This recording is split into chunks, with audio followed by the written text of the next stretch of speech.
சூழ்நிலையும் அவர் அன்பினின்று என்னை பிரிக்காது காத்துக் கொள்வார். என்னை நம்பி அவர் தந்த பொறுப்பாதனை அவர் மாறும் வாரை காத்துக் கொள்வேன். கர்த்தருடைய பிள்ளையே, உலகத்தை மறந்தேன், என் ஜென்ம தேசத்தை மறந்தேன், எல்லாவற்றை விட்டுவிட்டு இயேசுவை தேடி நாடி வந்தேன். எனக்கு என்ன பலன்? கர்த்தர் எனக்கு என்ன செய்ய போகிறார்? கர்த்தராகிய தேவனின் குடும்பத்துக்கு என்ன செய்ய போகிறார்?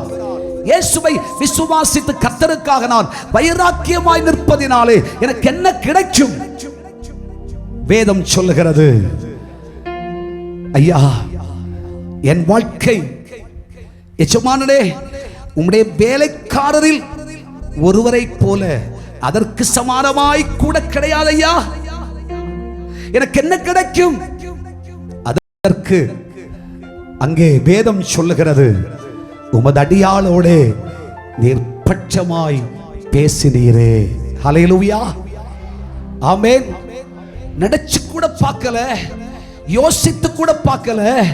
கர்த்தராகிய தேவன் சொல்லுகிறார், நீ அப்படி உன் விசுவாச பிரயாணத்தை செய்வாய் என்றால் உனக்கு நான் கொடுக்கும் பலன். உலகத்தில் யாரும் உன்னோட பட்சமாய் பேசுவதற்கு ஈரார்கள், ஆனா கர்த்தர் உன்னோட பட்சமாய் பேசுவார்.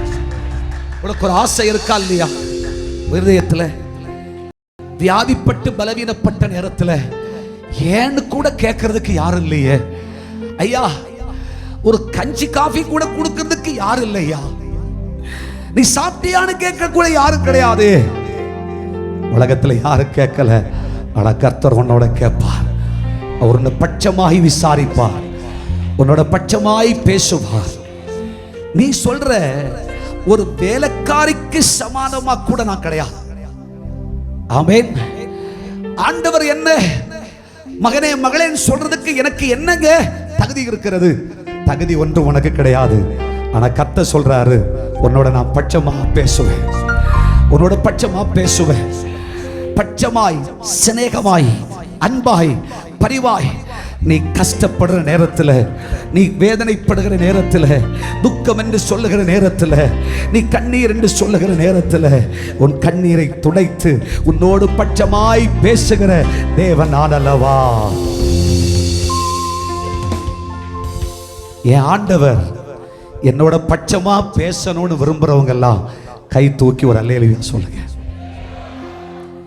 ஏசப்பா என்னோட பட்சமா பேசணும். ஆமென்.